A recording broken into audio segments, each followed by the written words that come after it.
Working up the nerve. Hey, it's Romania Black, and working up the nerve to watch this one today, y'all. I want to formally apologize because I went back and I watched episodes 32 and 35 back to back, like within 2 days of each other, and realized after editing episode 35 that that was a very big mistake and that I need to let myself process in between these episodes for my own well-being. So I realized going back through episode 35's discussion, and I'm going to talk about it here in a bit because I have a very long intro, so work with me, please. But I was pretty hateful and rude, and I said some things about Utena and Anthy that I didn't mean. I was just frustrated for them, and I was mad the show wasn't letting them do things, and I was projecting that anger and frustration onto the characters in the story rather than just being frustrated. And so I want to go through this because, as I did with episode 34, I had a lot of notes that I thought about after I calmed down. I was like, okay, so with the Saionji and Touga scene at the end, the camera falls down and breaks at the end when Touga says that he wants power, and Saionji's like, are you sure? And the camera has been used throughout that episode, in episode 35, to capture the homoerotic powers of Akio, or photos of Akio, and that. But it was used a few episodes back to connect the idea of memories and how we remember things. So maybe it's showing that Touga isn't being true to himself, and Saionji recognizes that. Is Touga going to be like Ruka and try to apply his princeliness to save Utena? That's what it sounds like. Are the results going to be the same as Ruka's? I did end up appreciating his character more after episode 35 when we got some more information on him. I'm still not happy with how he treated Nanami at all. I don't think that excuses that behavior towards his sister at all. But obviously, the thing about it is a lot of people are like, well, you have to understand. And I said this in Scum Villain when I had similar situations arise. I'm like, you can understand something, but still think it's wrong. And that is a very valid opinion. And so I think that's kind of where I'm stuck with it, Touga, at the moment. Also with the ring, the more I go back to episode 34, Utena says that she can't remember, and it always pans to the ring. And I'm like, is Akio or Dios giving her the ring what's keeping her from remembering correctly? Right? Is Akio trying? Then I had this thought too, and I was like, what if, I was thinking about the ED and the OP, because we talked about them both having the dresses. What if Akio is trying to get Utena to become the Rose Bride instead of Anthy? He wants to make a new Rose Bride. Him saying that Anthy won't be friends with her for long, I'm like, what if he's trying to get Anthy to just shove away from being the Rose Bride? I don't like where that's headed. I don't like what could cause that, because that seems to be like with Mikage and them wanting to kill her. I don't like that at all. But what if it's them trying to shove her away, and then Utena, who might be stronger and have a stronger connection to the power of Dios, what if they're trying to get her to be a princess and take Anthy's place? So I'm really worried about that. And then if Utena takes the ring off, what happens then? Are Touga and Saionji going to be like inadvertent saviors in this series based on last episode, or are they just going to make it worse? I don't know. I don't know. If anything, this show has me completely guessing what's going to happen next. And so going back to episode 35, and 34 and 33 and 32, I know people have been citing and are going to cite how Utena's a child. She's not speaking up for herself. And there have been some people share anecdotes about that. And look, I'm not going to go into private matters in my own life beyond what I already have, because what I have is what I'm comfortable talking about. But please understand that since episode 33 and even with episode 32, I get it. I know. I was very bitter and hateful in episode 35, especially because I was frustrated for Anthy and Utena. And I wanted them to be heard, and I wanted them to be in a better situation. And I definitely was taking my anger out at their inaction. But you all should know how I feel about these characters. I've talked about them for how long? My frustration is because I know what it feels like to be powerless, as I'm sure Anthy and Utena do. I know the damage from that. Now, back in Berserk, people in the YouTube comments section would specifically tell me how I didn't understand certain psychological principles, despite taking many psychology classes in college, don't worry. And they would dismiss my opinion and my viewpoint because it didn't match like what some other reactor on YouTube had told them, or it wasn't giving masterful praise for this series that they had devoted their, love for decades. And despite me literally going through what those characters had, And it was really disheartening and very discouraging as a content creator. And so I hope it's not the case with this series. Luckily, everyone on Patreon for episode 33, which is as far as I've gotten in the comments, they have been so kind, sincere, genuine, and that means a lot. And I think something that makes a huge difference is that I had issues with Berserk because to me, some of the events in it felt gratuitous and almost fetishized, and they felt like they were meeting a studio quota. And you can go check out those Berserk reactions to see more on that. But that's what was so frustrating for me. And then with Scum Villain, it felt like it was a trope, a romantic trope, and I didn't like that at all. But here, I will give Utena its flowers in that Ikuhara and his company, as angry and triggering and horrible as it makes me feel, because it makes me feel sick. Like, I sat down to watch this episode and I already feel sick, right? It's coming from a place of sincerity. There are moments with Nanami and Utena that I don't like the way they've positioned her, but it is intentional and it makes us feel terrible. And it is supposed to do that. It is not fetishizing. It is not gratuitous. It is not exploitive. It is meant to do what it's meant to do, and it does that very effectively. And I praise the series for that. It is just very hard as someone that's gone through that to watch it again. Even if it's been a decade since it's happened, it never goes away. It never goes away. Honestly, not entirely. And so many of my frustrations in episode 34 and 35 were me being scared that the series is not going to have a happy ending because we only have 4 episodes left. We have so much that needs to happen. Utena hasn't even realized that she likes women yet. She hasn't even figured out her sexuality. She's still got to do that. Defeat Akio somehow. Figure out how to save Anthy. And to me, and figure out this whole mess with the Atari Academy and its secrets. And my fear and worry is that it's going to either be a rushed explanation and ending, which this series is 39 episodes long. It shouldn't be. Or it's going to be one of those bittersweet and heartbreaking endings. And the romantic in me is dreading that possibility so much. I mean, have we not suffered enough? So I've told the moderators with, Berserk and Scum Villain, because I felt this. I don't want to let you all down with my analysis. The last thing I want to read as a commenter is, well, you missed the point of the series, and I can't believe you didn't get this obvious message. And no one wants to hear that or be told it. So I hope that you're sticking with me as I finish this. I've calmed down. I've spent some time. I hold myself to a very high standard as a reactor, and so I want to compete with the big reactors that everyone thinks does an amazing job as well. And so I hope to continue to give you what you want, but I'm also not going to be fake and just be a yes man or a yes woman and just agree to like what the masses like when I find something problematic. That's just not genuine. But I also want to note, before we get into the comments, that the OP, Utena's on the white horse, and Anthy is on the black horse. And so, does this correlate with Anthy feeling for Utena like Touga thought he was back in episode 35 last week? And with Utena being like the prince for Anthy on the white horse? Anyway, on to comments 32 from YouTube and 33 on Patreon. 32 on YouTube, I liked Otter Stew describing Saionji being like masculine, saying, sorry, Saionji, though he's a girl failure at heart. I like the idea of Saionji being called a girl failure.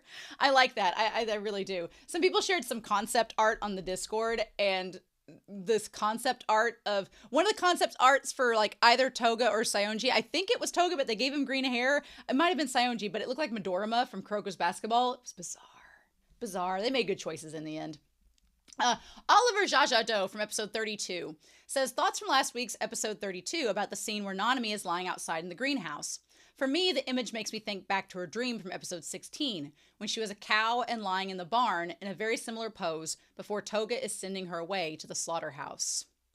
And that's kind of one of the reasons why I can feel sad for Touga, because he's misguided and he's trying to imitate Akio, which is someone no one should try to intimidate or imitate. Sorry. I feel bad that he wants to imitate someone that's terrible and there's no adult around to tell him that's a terrible idea. But then how he treated Nanami in 31 and 32, I can't really feel too bad for him yet. Maybe he'll redeem himself in the next couple of episodes by the end of the series, but right now he's still in the doghouse for me, honestly. JP Neem Fix says, or Japan Anime Fix, they just shortened it, for episode 32 says, why kids don't talk to each other about the car ride, because I did question that in 32. I feel like the end of the world is presented as a vision of idealized adulthood and maturity. I would agree with that. So it's supposed, in their limited understanding of the world, to be a good thing and a privilege to get to ride with him, which makes sense. So unfortunately, I can see why kids who have been abused and manipulated by an authority figure, especially when the thing they're given is supposedly a good thing, hesitate to confide in each other because they think this is the normal and whatever misgivings they have is a them problem. And also they're, well, technically in competition with each other, which makes it harder to be vulnerable around each other as well. And the card rides makes them feel exposed or vulnerable. No, I get all of that. Girl college educated. She gets it. I do. It is just frustrating. It's frustrating. And we should feel frustrated. That's kind of the point. We should feel frustrated for them and we should want them to figure it out. And the show's not giving that to us. And it's a reflex of reality. And we should feel frustrated for these people, right? There's no good adult figure in this series for them to talk to. And that's a problem. Zachiel says for episode 33, the way the episode clearly shows that Utena wants to leave the hotel with Akio. She keeps exercising and talking about the reasons she should go home, but Akio keeps coercing her to stay. She never says no, but anyone can see she doesn't want to be there. Even while she's being assaulted, she keeps talking about other things to distract herself. In my opinion, I think she's disassociating while being assaulted. Yes, you are very correct. It definitely hits very close to home for me, and I'm sorry for that.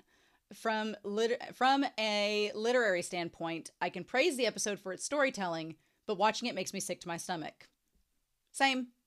This episode breaks me in a way that is much more graphic and violent portrayals of SA never had. Yeah, I mean, I always go back to Banana Fish. Banana Fish has some of the most horrific points of SA, just to content warn you about Banana Fish. I'm not going to tell you when. But it's handled in such a mature, real, and powerful way that I think it's the only time I can watch SA and appreciate it because it's done in a way that is so... I could go on and on about Banana Fish. I have. On the channel. But I definitely appreciate this. And again, a lot of people are like, these are my favorite episodes. I love them. And, you know, if I hadn't been through what Utena had been through, I probably would have said the same. But when there's that barrier there, I just can't, y'all. And that's just self-preservation.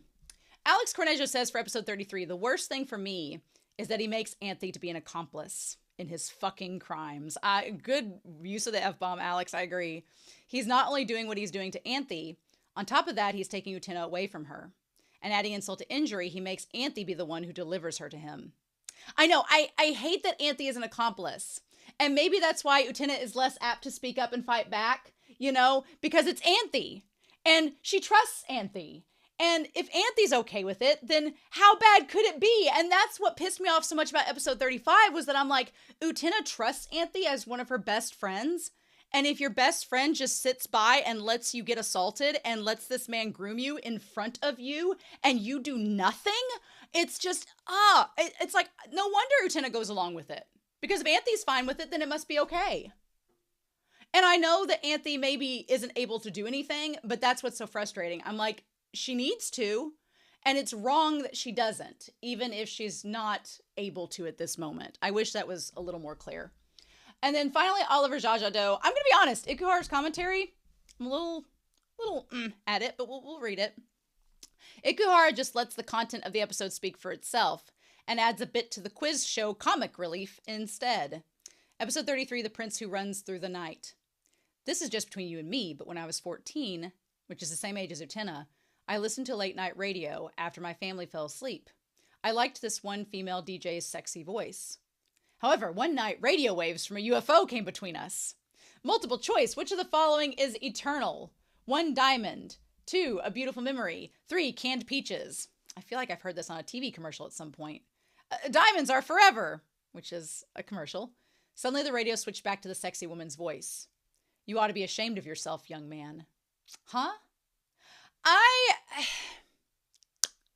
I wish that there had been a little bit more heaviness to that commentary, considering the content of episode 33. I know Ikuhara is trying to make a joke and be some levity, but it's one of those, like, if you, like, I assume Ikuhara has not been through such events, so he's writing about something he doesn't have actual experience with.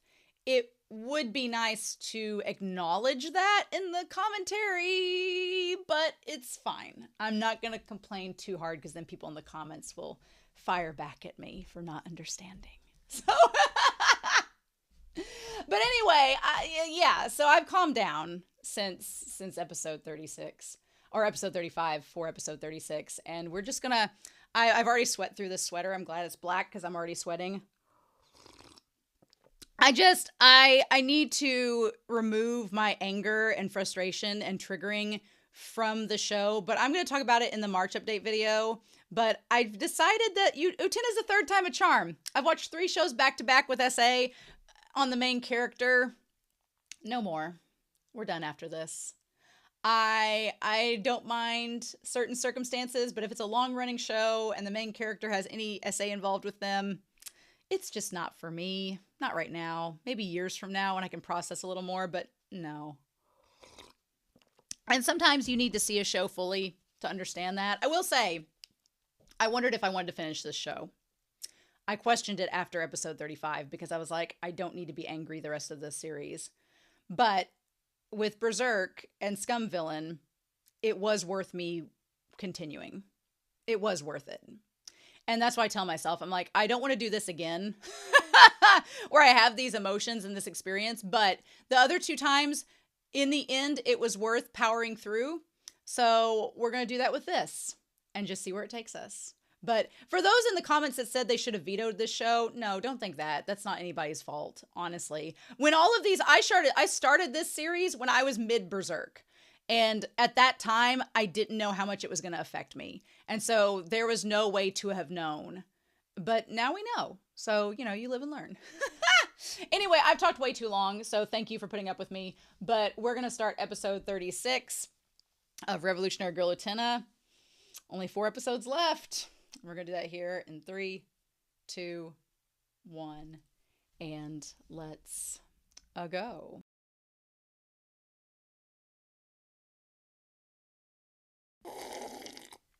This is probably not going to be a very long discussion.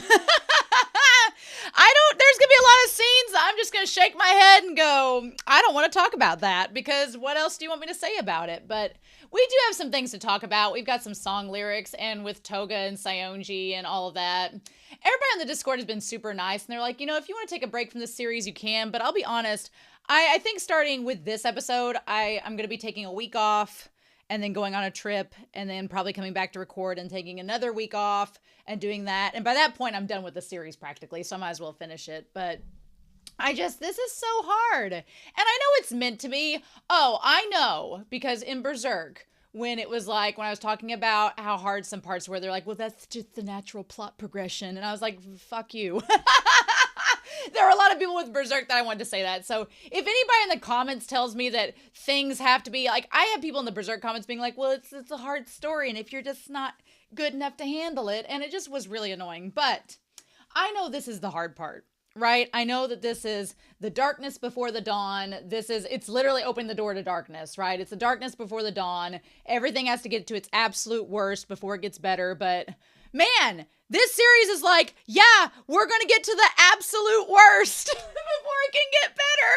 It really is. They're like, how bad can we make it? Well, what if we had Utena actually maybe have a crush on the man that sexually assaulted her? Let's do that. And at this point, again, I've talked enough about how for someone that, doesn't feel, I understand that she's a kid and she maybe doesn't realize that it is a bad thing to like Akio. She maybe she doesn't process like her abuse that way. And because Anthy and everybody else is like, oh, it's okay, which after this episode, we'll talk about that when we get to the end. But I get that she's a kid and she thinks that liking him's okay.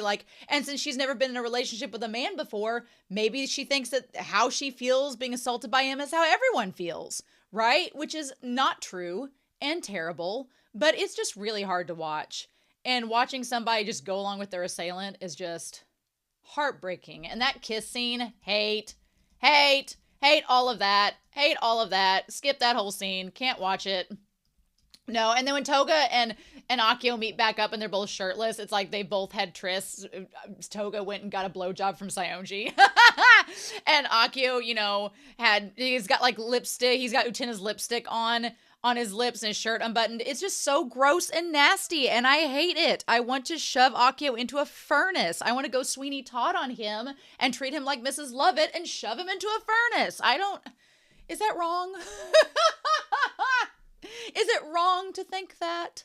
But yeah, it's so heartbreaking and gross, and I don't want to talk about it, so we're not going to. But what I hate the most is that we finally see Mickey and Jury. We finally see them. We don't see Nanami, which is something that really hurts me that we don't see her, because Nanami's whole thing is that she's, a different person now that she's not maybe relying on Touga, and we don't see her, which maybe she left. Maybe she left the academy. Maybe she was like, screw you, I'm not staying. And she transferred. But I feel like they would show us that she transferred if that were the case. We see those cross window panes and we see Jury and Mickey. Mickey is interesting because Mickey is so passive aggressive. And ever since the sex drive episode with him and Kozu, his passive aggressiveness is really notable and obvious, because whenever Jury is our hard cut, absolute lesbian in this. And she's like, I like that her body language is like, why is Utena being like a girl? That's not who she is. Why is this happening? Obviously something is going on. There's a change happening. I don't like it. I feel like Jury's like, why isn't she being, like she's been in the past? And Mickey takes the very passive aggressive route where he's like, well, I mean, she's always kind of been like a girl, but she's also like, I know there's a change there. You notice it in this episode. You really notice Mickey's passive aggressiveness, and it's just his passivity, and it's not necessarily a bad thing, but man, is it apparent. And the thing that sucks about the series at this point, no one talks to each other. No one communicates this vital information. And I know that comment at the beginning about the sex drives is why a lot of them keep quiet, but Jury and Mickey are talking amongst themselves. Go talk to Utena about it. Nope, not gonna do that. And then Touga was the most frustrating for me because he was being so intentionally cryptic, being like, well, I could tell you about Akio and his tryst with Anthy, but I'm not going to. You'll find out soon enough. Or I could tell you that he's an absolute douchebag and you should probably not be near him. That's the one thing for Touga to be so on being like, I'll protect you, Utena, and I care about you, Utena. For him doing that so much, he really does not help her with, I don't know, maybe telling her the truth about the person that she's got a crush on. You'd think that he would do that. So again, I appreciate the C-level effort from Touga to try to duel her and knowing good and well what's going to happen when she beats him. But there's another part of me that's like, wow, you didn't do enough. Wow, you did not. For someone that claims you care about her, and I do genuinely believe he cares about her, but I'm like, caring about her would also entail telling her the truth and telling her everything and letting her in on it. And if she didn't believe you, then she could find out herself. But then another part of me is wondering if he did tell her all of this and she confronted Akio. Akio would turn on Touga in an instant. And Akio would be like, well, who do you believe, me or Touga? And she would believe Akio. So even though it makes me very, very, very, very, very mad that Touga doesn't help her to the extent that we, the audience, are like, maybe you should do this. Even though that makes me mad, I can see why Touga doesn't say it necessarily, because he knows that she just needs to find out on her own. She needs to figure it out. And that, it's like my frustrations versus the story, the writing of the story. And then there's my, it's like the writing of the story versus my frustrations, because the story does this thing where it borders upon like real human emotion and reactions and nuances, and then we're a fairy tale. So it's like, it tries to strike that balance, and I think sometimes it misses the mark, but I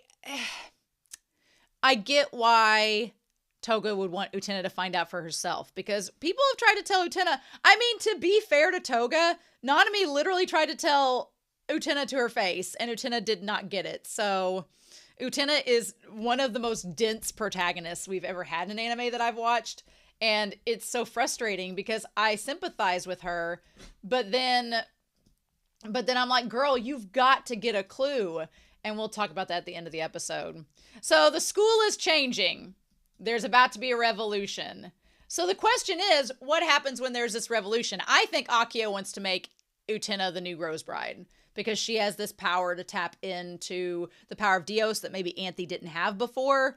But I also wonder if Akio wants to make Utena the Rose Bride because she could actually be a prince to Anthy, and Akio doesn't want that. Because if Anthy can have a prince to rely upon, then Utena and Anthy could run off together, which is what I want them to do, and Akio wouldn't have any power anymore. And then Akio wouldn't have, he would just be this slimy, lowly guy that has no power or authority. And that's the last thing that Akio wants. So in that respect, I get that he wants to shove Anthy off. And I don't know what he's going to do with Anthy. I don't know where Anthy's going to go. I don't know if he's going to kick her out of the academy. If he makes it, he's made it apparent that Utena is going to become in a position where she doesn't need Anthy to be her friend anymore. And the red flags are everywhere. So I feel like he's going to kick Anthy out of the school and make her go like Mikage. And I'm like, if that happens, then there is no happy ending. If Anthy leaves the school without Utena, then there is no happy ending. But for the two of them. And I'm like, what? So, if you all signed me up for a Doomed Yuri willingly, and this was the series that replaced Puella Magi Madoka Magica, and you willingly signed me up for this, I'm going to have words with y'all. I'm going to have words with y'all at the end of this movie. We'll get to that point.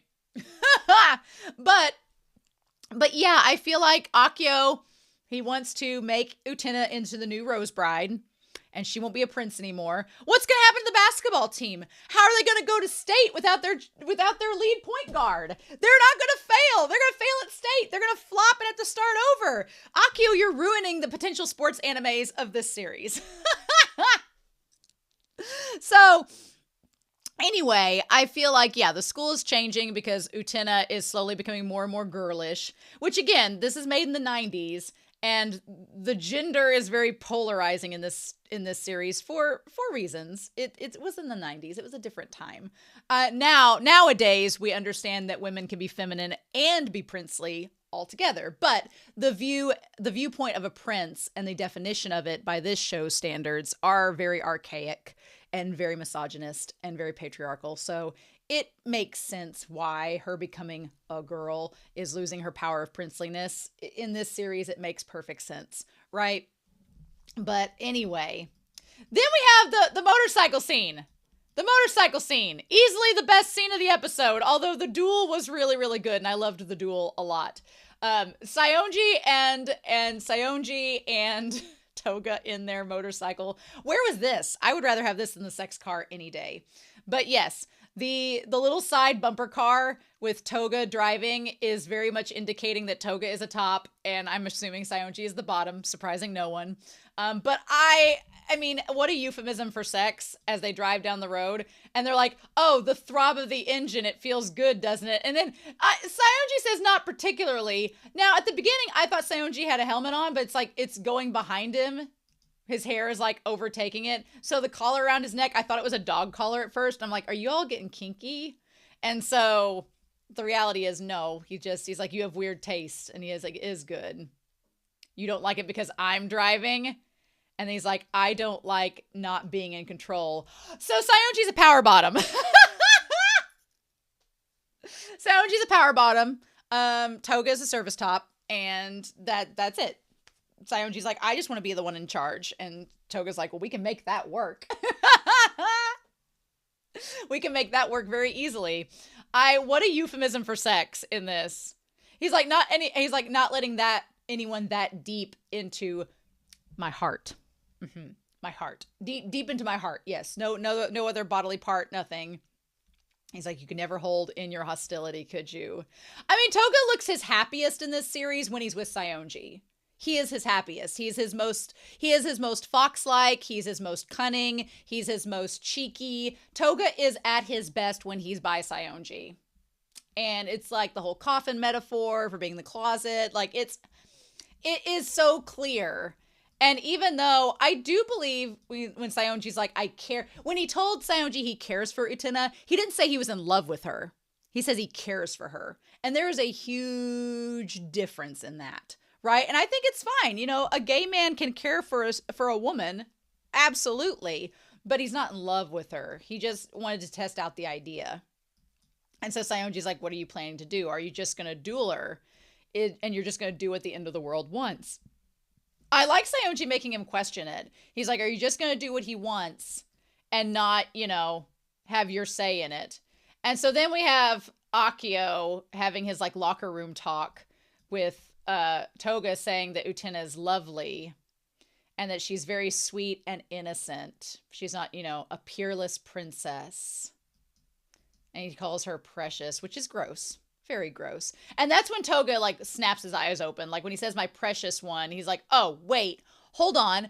Not good. So it's like and then he sees the curtains fluttering and there's the cactus with the blossom, which is his own, you know, lust that he has. I like that there's the curtains blowing in the wind because it kind of is like when Mickey had that vision of Touga and he had like was on the bed and did that. So that was good.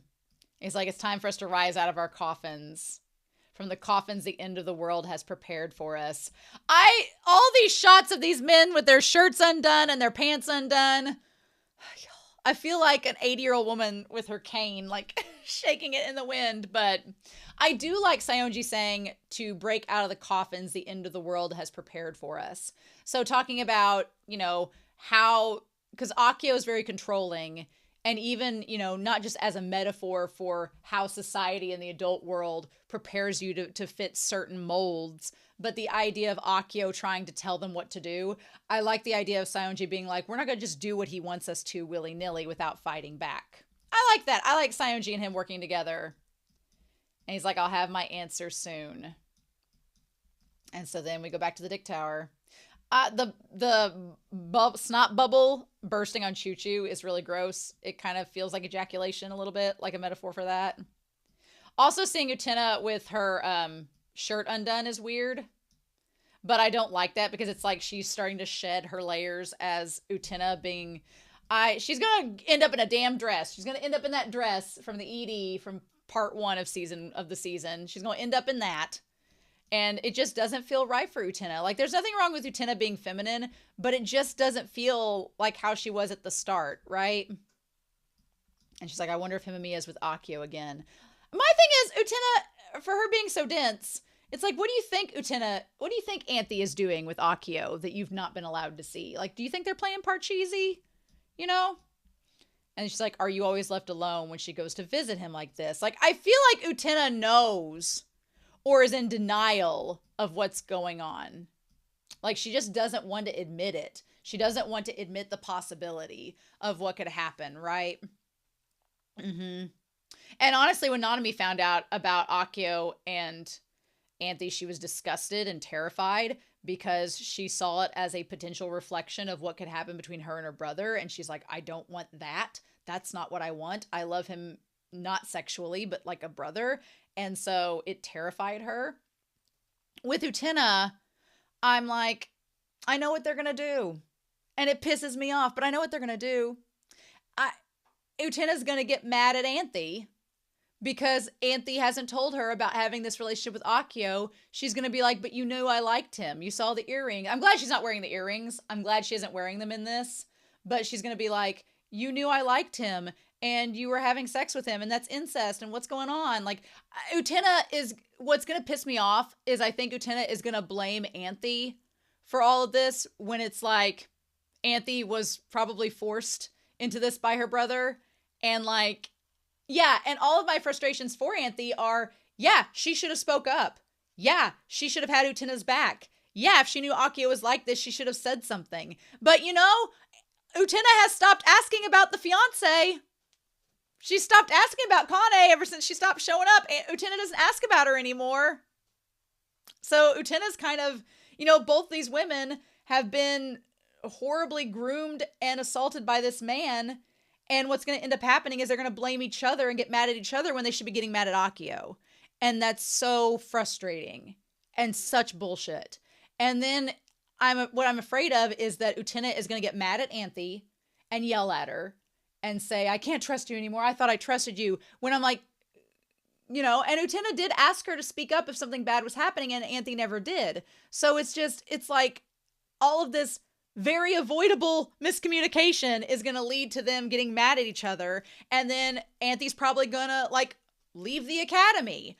And then Akio is going to take Utena to make her the Rose Bride. But then how's Anthy going to come back? Who's going to go get her? The only thing I can think of at this point, because I think what's going to happen next episode is Utena's going to get mad at Anthy and be like, I thought we were friends, but you're not my friend. And it's that cliche thing that happens so many times in rom-coms and all this. It's a very cliche trope. It's going to happen. She's going to yell, rather than have solidarity with Anthy and ask if Anthy's okay and what's wrong, why is this happening to you? Rather than that happening, what I think is going to happen, because Utena is a himbo, is she's going to get mad at Anthy and send her away, which is the last thing that should happen. And again, if you're rooting for them as a couple, but I think she's going to do that. And then I think Anthy's going to leave the academy, which is what Akio wants at this point. But Anthy stuck around because she loved Utena. And I think Utena's going to be like, just leave. And then Anthy's going to. And then I think that the other students, I think Miki and Juri and maybe even Saionji and Touga, because at the end there, when Saionji's like, is this the end for us? Or we're going to just disappear like Ruka? And Toga's like, no, we're not going to be ghosts yet. I feel like all of them are going to go get Anthy back and bring her back to the school, because I think all hell's going to break loose. I think Akio's going to get what he wants, and everything's going to go to hell in a handbasket. Is the school going to turn into a graveyard? Is it going to transform? Is the castle going to go crashing down? What's going to happen? I don't know. But I feel like everything is going to go bad, and Akio is going to try to take Utena as his princess, and he's the prince, and it's going to be their twisted dark kingdom, and Anthy's going to leave, and I think the other students are going to go get her and be like, hey, if you love her, and it may be Juri that does it, it may be Wakaba that does it, but if it was Wakaba, that'd be interesting, because Wakaba hated Anthy because she thought Anthy took Saionji. So it'd be really interesting if Wakaba went to get Anthy to bring her back, because Wakaba is Utena's other best friend. That would be interesting if that ended up happening. But I don't know. All I know is, based on the end of it, I think Utena, I'm like, how could they make this worse? This worse, because happy ending after this episode end is that Utena's like, Akio, what the fudge? Which she should be like, Akio, what are you doing with Anthy? That's your sister. Also, thought you liked me. Also, fiance. Also, what? Like the appropriate response would be for Utena to get very mad at Akio and be like, but the thing of that is, if she does that, she has to admit to herself that she fell for him and was tricked by him. And that makes her look kind of like a fool. And to deflect from that and to not project that frustration, the other opportunity is you scapegoat somebody. And I think she's going to scapegoat Anthy, which is the most heartbreaking thing that could happen, because that's the person that you supposedly love. And I just feel like, I'm like, that would be the worst case scenario. And I think that this show is going to do it, because next week is episode 37, not episode 39. So I know I'm counting my chickens before they hatch. I know I'm counting my eggs before they break in this world. But that just, the moment I was like, that's probably where it's going to go. And I'm just going to be pissed. So Touga shows up and asks her to go out with him to go to the dueling arena, which she is always instantly on edge about him. And so they go to the dueling arena at night. And he talks about being happy to ride up to heaven alone with you like this. Which, the metaphors of heaven and all that. And he tries to get close to her. And then he says, forgive me. Like, he's testing the waters. And they get up there and they get to see the dueling arena at night. And the castle and everything. And the castle's made up like the stars and all of that. They can see it from up there. I did wonder if the dueling arena was going to change at night, because they have always dueled during the day, which is curious. If, because Akio is this force of darkness, if, the dueling arena was different at dark, but it's kind of not. So they sit there, and Touga talks about how Utena is beautiful, which she is. And he's like, I'm happy I was able to meet a person as lovely as you. And I do think to give Touga a few flowers, I think he's always kind of liked Utena because she's unlike all of the other girls. She actually treats him kind of like a person. Like all the other girls fawn over him and dote on him and treat him like he's especially like super special, and they are all head over heels for him. Even Nanami, which I miss Nanami. I don't know where she is, but I miss her. But Utena was like the one person who kind of was just like held him accountable and treated him normally. And I liked that about their relationship, but at no point in the series did I ever think he was in love with her. Did I ever think that it was genuine? I felt like maybe he was like, "Oh, you're treating me like a decent human being. Thank you." You know, like that sort of thing. But I never got the impression that he really loved her, right? And she's like, "Well, there you go again. Could you forget and get to the point?" Which is funny that she treats him that way, but then Akio, who's doing the exact same thing, since he does it smoother and more manipulative, she doesn't quite realize what's going on. And then he asks if she's in love with the chairman. And she's like, "Well, but Akio's engaged." Which she's like, "Okay." And she's like, "Aren't you going to tell me about the end of the world?" And he's like, "Oh, the end of the world? I can't say who he is now, but you'll know soon enough." How this girl hasn't figured out that it's Akio. I am mad that they can't just tell her. But then again, I get why they can't tell her. It's just, you know those memes where it's like the story would be this long, but the story would be this long if we told them one thing? If you had told Utena from the beginning that Akio was into the world, then we would have solved all of these things. And it kind of goes back to that comment that somebody said at the beginning where they were like, "Oh, well, but the kids, you know, they don't realize it's a bad thing, and so they don't want to talk to each other." Actually, Touga does realize it's a bad thing. He realizes it's a very bad thing, actually. And he knows what he's doing is wrong. And he could tell her at this point, but he actively chooses not to. So it's like, no, that doesn't quite work in this instance, because you know, if they all were traumatized and didn't want to talk about it, that does make sense. But Touga knows what he's doing, and he knows that what he's doing is wrong, but he just is like, "I just can't tell you." And it's I'm like, "But you could."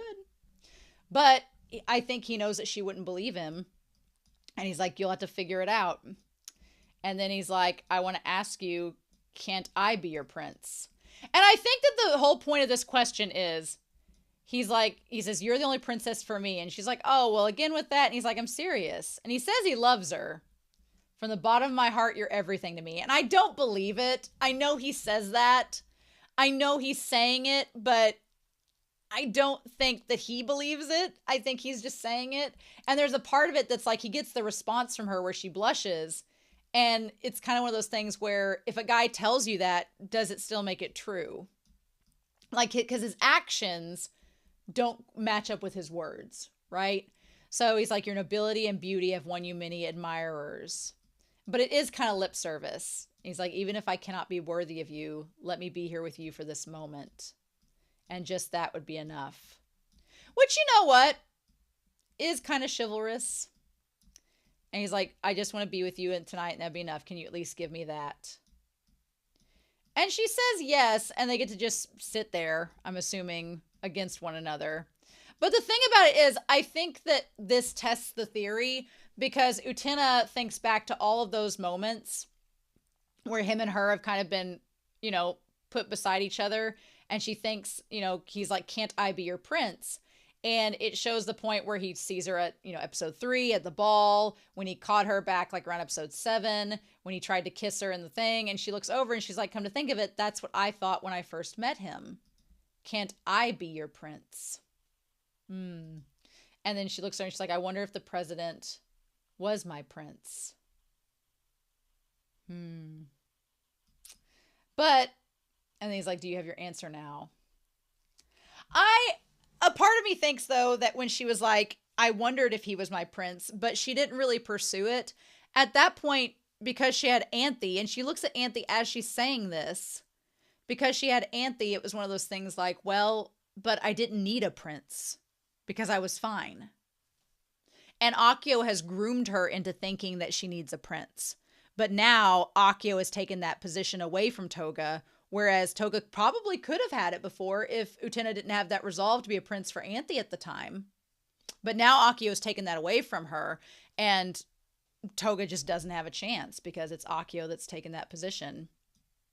And he's like, last night showed me very clearly. I like that we start out with the pink roses, or the pink roses, and then the white rose, the pink roses of Utena, then the white roses of the prince. And he says, it is clear that I really do care for her. And then as soon as he says, I care for her, then we see Saionji. Now, he does go through all the colors of all the duelists, but Saionji is the first. Although they don't go through Nanamis. They don't go through yellow roses. He's like, I'm going to fight her, and I have to win. Because if not, this is the only way I can save her. And after this, the end of the world's going to win. Which the end of the world has won. And he's the last rose standing. The white rose is the last one. Next episode is going to be rough, y'all. Next episode's going to be rough. I'm going to take a week break before I watch it because it's going to be just rough. Also, whenever Choo-Choo was like digging a hole looking for the worm, I was like, is he digging all of their graves? Is he digging them all graves to have their coffins put into the earth? No, Choo-Choo. And Anthy asks where Utena was, and she's like, oh, don't worry about it. Nowhere special. But the fact that she doesn't tell Anthy where she was is like, again, sowing that mistrust between them that is so frustrating. And then Touga shows up to Kabadan her next to the tree. Saionji sits with his head on Utena's lap, or Anthy's lap, so that she can't move. I think that Saionji with his head on Anthy's lap is really funny, especially considering their dynamic. Also, the fact that Saionji can just lay his head on Anthy's lap has come so far from where he was at the beginning of the season. Come a long way. And so he asks to duel. Now he says, don't you wish to protect the Rose Bride? And she's like, oh yeah, I won't let anyone take Himamiya. And he's like, if you win this duel, then nobody's going to take her anymore. But if I win, you have to become my woman. The moment he said you have to become my woman, I was like, oh, he's not going to win. No. Because it's like, I wish he'd just come out and say that he cares about her. I wish Touga would just tell her everything, because he gets, Utena to feel bad, like she's misjudged him. She's like, I didn't think you'd ever say something like that. And Touga in that moment kind of like shifts his eyes and squints a little bit, where he's like, what I'm telling you is exactly what Akio is doing to you. But because Akio's put pretty veneer over it, you don't get it. So, I wish these boys and their horrible toxic masculinity that's been thrown upon them by Akio, I wish they could just go be gay together and all the world's problems could be solved, but then we wouldn't have a show. So then we have the Shadow Girls. I love they're still practicing theater. Love they're still on that. Good for them.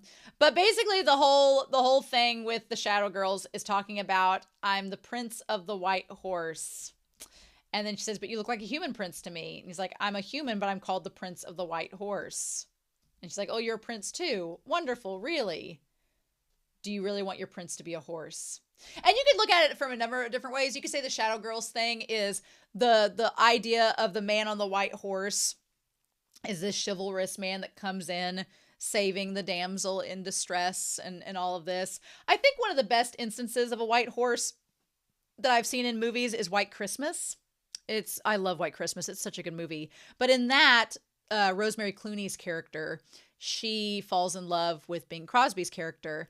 And he is portrayed originally as this man on a white horse. And she's like, are you my knight on a white horse? And he's like, don't be doing that to me. He's like, because, I'm not here to save any damsel in distress or anything like that. And as the movie goes on, he ends up helping someone else, not a woman, but helping someone else. And he does kind of present this, like, he was protecting someone and helping them and kind of had this princely demeanor about him.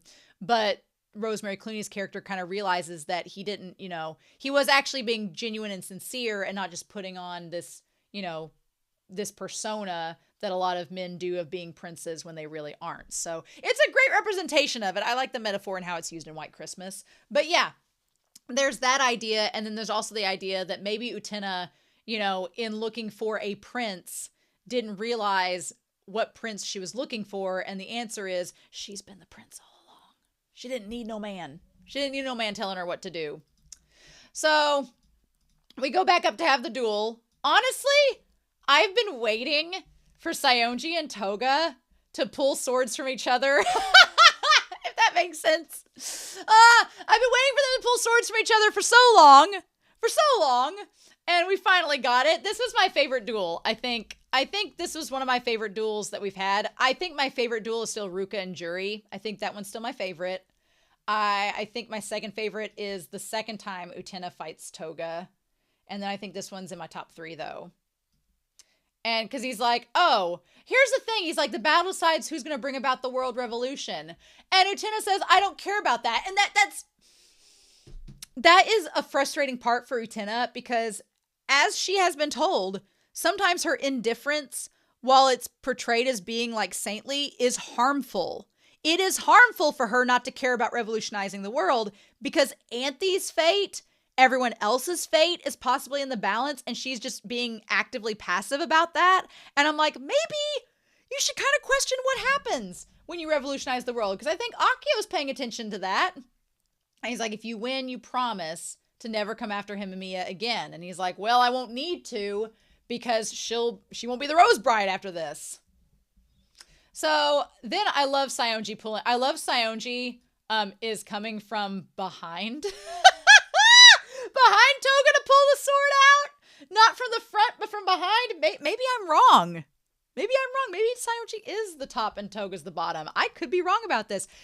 Men that have been in relationships like this, please sound off below what you think. Are they verse? I don't know. I'm not the person to make these decisions. But please sound off your thoughts about their relationship and dynamic below, please. But yeah, so I do love the idea of Touga and Utena at the same time having the swords pulled out. Love it. From the people that genuinely love them. Go figure. Saionji also looks amazing pulling that sword out. Saionji looks so good. He looks great. So good. The cars were terrifying in this duel. I'm going to go to the lyrics here in a little bit. I've got them pulled up. But yeah, so the two swords clashing, Anthy watching Saionji in the car as things go by, and then Touga grabbing her hand. I wanted him to take the ring off. I didn't know if he was going to try to kiss her in this moment when he got her close to him, but I wanted him to take the ring off so she couldn't duel anymore. I was like, can nobody do that? Are these rings stuck to their fingers? Like, just, And he grabs her hand like, okay, this is the last time I'm going to be with you like this, so. And he says, he's like, I'm going to protect you. And she kind of like, for a moment, when he says that he's going to protect her, she kind of like stares at him like, what? Protect me from what? And then she kind of pulls away from him in that moment. Like, she doesn't want to be protected. Because they're like, this is the third. It feels like it's been dozens of times. With the time loop? Who knows? With the time loop, they may have fought dozens of times. That little whole time loop thing, we've kind of like thrown it to the wayside and forgotten about it. They could have battled in previous lives. They could have battled hundreds of times and we just don't know about it. Don't even know. But yeah, we just don't know. But yeah, then the castle, and then we have all of the cars surrounding them with the headlights flashing upon them. When she draws away from him, though, also, I'm going to make a note. All the cars leading around kind of look like roses, a little bit, weirdly enough. And then all of the headlights, when they focus in, like Touga and Utena kind of make a heart. But then all of the spikes coming out from her and him remind me of the spikes coming out of Anthy. What the fudge, show? What the fudge? What is this? And then we immediately cut to Anthy just standing there watching. Uh-huh. So yeah, and then they part as the car drives between them, right? And then all of the cars start to encompass them as he's attacking. But the cars potentially could hit Anthy. And so Utena goes down to protect Anthy so that she doesn't get hurt. And here's my thing. The way that they help each other in this duel, the way that she's like, trust me, I swear as they're going up in the elevator, we cut back to that flashback where she's like, I swear I'll protect you. And she's like, really? She's like, you don't believe me. Like, what? This protection that you have of Anthy, the communication you all have in this duel, where is that communication outside of the duels? Can we go back to that? Y'all aren't talking to each other at night anymore. Where's all this communication? Y'all act great in this scene. And then, Like, you protect her from the cars and everything here, but, like, where's that communication when you're not in the duelist ring? Although, that being said, it was satisfying to see her slice through all of those cars. It was really satisfying to see her slice through all the sex cars. That part was great. Loved that. Would have more of that, please. I would love that if you would protect her and cut through, not sex cars, but Akio. That'd be amazing. Because, yeah. Because then, and then, of course, the last result is, I love where Saionji is driving the motorcycle while also being in Saionji's verse. He can do both. He can do both. I'm fully aware of it. And then, yeah, them shirtless with the sword. It's like, it reminded me of like a jousting ring where you're going towards the horses and then it gets like that. Motorcycle doesn't survive.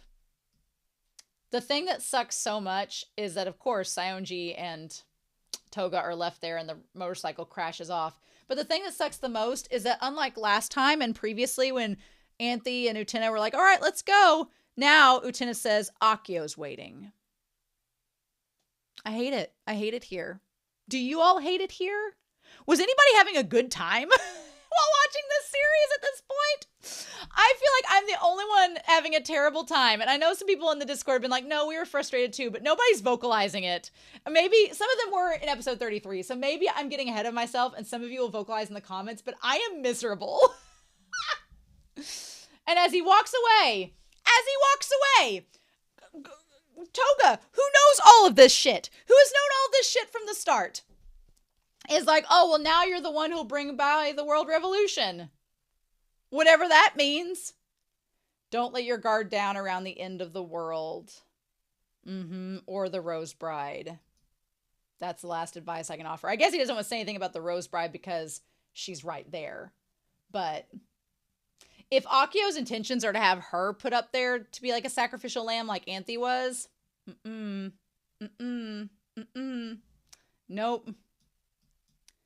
And then Utena's like, you just don't give up. I wish Anthy would turn around. I wish Anthy would have told Utena the truth. I get really upset that Anthy didn't tell her the truth. Or didn't acknowledge that Touga was right. But... And Toga's like, well, and here's the thing. I guess it goes back to why Touga hasn't told her more in the beginning, because Utena wouldn't believe him. And Saionji's like, so is it over for us? And Toga's like, we're not going to become ghosts yet. We're not going to become Ruka and Mikage yet. And he's like, it's not going to be over till we see the very end. But it's like, what does that mean? He's like, are they already ghosts and they have to wait till the end of the world or whatnot? It's just,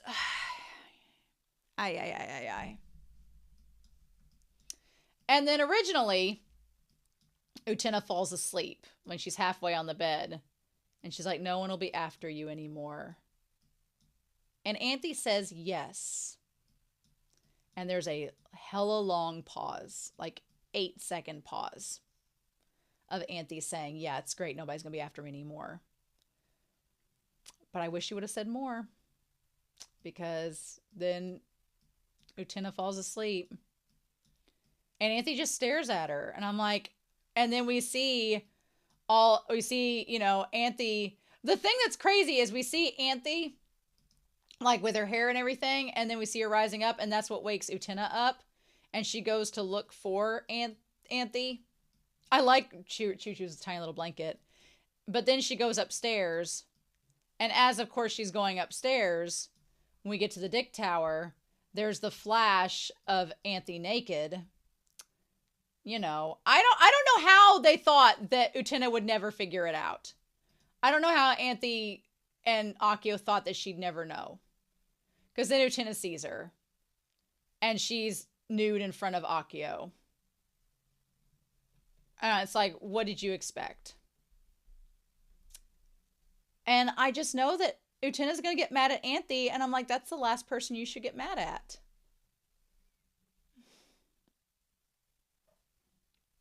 But anyway, that's the episode.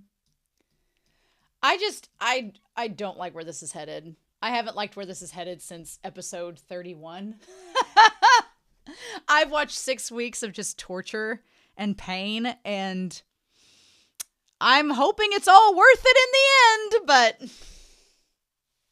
We'll see. So this honestly went longer than I thought it would because I did not think I would have a lot to talk about this episode. Oh, the lyrics. The lyrics. So the English translation, element, element. Cataclysmus, cataclysmus. The end of the world in a reverie. Let me play self-indulgency. And then Lemming of the North Pole, Siberian Antelope, Nature's Last Judgment, it's the last match. A Fate of Strange Fear, A Prediction of Destruction, A Philosophical Revolution, Paradise, Lost Paradise, An Unexpected Epic Poem, A Universal Cataclysm, A 1,000-Year Terror, A Nirvanic Ideology. I mean, these are all things we've talked about previously in the duels, but the idea of lost innocence, the idea of terror, of, you know, heavens, hell, human creation, wisdom, knowledge, pleasure, consciousness, experience, revelation, and liberation. I mean, revelation is a turn around something, but it's also like realizing something, right? And then liberation is being freed. So Dante's Inferno, Rabelais, Swift, Desaad, Apocalypse, Book of Revelations. Book of Revelations is like the end of the world, so, you know, that makes sense. I wonder what Rabelais is. Rabelais? A French writer, a humanist, was part of the Reformation, critical of scholasticism, and lampooned the abuses of powerful princes and popes. Oh, talking about princely abuse. Well, that makes sense. So, Swift and Desaade. So we have Swift and Desaade. They're both writers. Desaade was an author who wrote 120 Days of Sodom. Oh my gosh. Dialogue between a priest and a dying man. Oh, Desaade, the original sadist. Well, that's how this series feels right now. Like an exercise in sadism. Yeah, sure. And then I know Swift. Swift as a writer. What have I read of Swift's? I feel like Jonathan Swift, I feel like I've read something of his. He wrote Gulliver's Travels and A Modest Proposal. Yeah, A Modest Proposal is, you know, horribly satire, but really good. But yeah, I've read Gulliver's Travels. That's what I've read. So then The Beginning of the Universe, A Fated Enlightenment, The Creation of Earth and Heaven, A Fated Formation, The Creation Myth, The Fate of the Original Thing, Natural Selected, that is, Fated Selection. We know well our own mirrors. Even so, that figure are we flesh. Even so, eternity, absence, we are only an allegory. All we are stories. This is going to be torture. The next week is going to be torture. It's always that way, though. You know, it's always that way. It's always the darkest before the dawn. It's always the worst before it gets better. But man, this series is making it the worst. So, in any case, I'm curious to know your thoughts down below. I feel like I was much more controlled this week. But I'm going to take a week off. Not a week off on the channel. You guys will see episode 37 next week. But as I'm recording, I've been recording ahead. And now I'm going to take a week off to recharge and then come back to this series.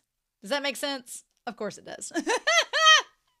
So yeah, episode 37 will be next week. But I'm going to take a week off in my own recording time to steel myself for what's about to happen. And we'll cross these bridges when we get to them. So, in the meantime, I hope you all have a wonderful week. Please stay safe, take care, and yeah, I'll be back real soon with episode 37. 3 episodes left of Revolutionary Girl Utena. Bye!